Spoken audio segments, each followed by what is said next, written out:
সময়ের মধ্যে আপনাদেরকে হবে খুব বেশি কিছু দেওয়ার নাই, খুব বেশি কিছু দেওয়ার নাই। ভবিষ্যতে যদি আমরা সরকারে আসতে পারি ইনশাআল্লাহ। আমাদের প্রাণপ্রিয় নেতা তাই এটির কৃতি সন্তান সাবেক ছাত্রনেতা বাংলাদেশ জাতীয়তাবাদী দল বিএনপি কেন্দ্রীয় নির্বাহী কমিটির সহ সাংগঠনিক সম্পাদক জননেতা বেনজির আহমেদ টুটু ভাই আমাদের মাঝে উপস্থিত হয়েছেন।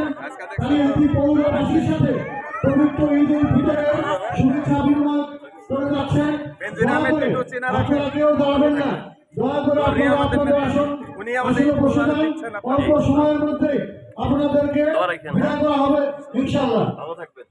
ঈদ মোবারক সবাইকে। সামনে যান, সামনে।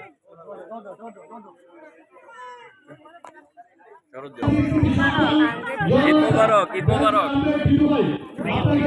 ঈদের শুভেচ্ছা সবাইকে। ঈদ মোবারক, আস্তে আস্তে ঈদ মোবারক, আপনারা কেউ উঠবেন না, সবাইকে। অবস্থানে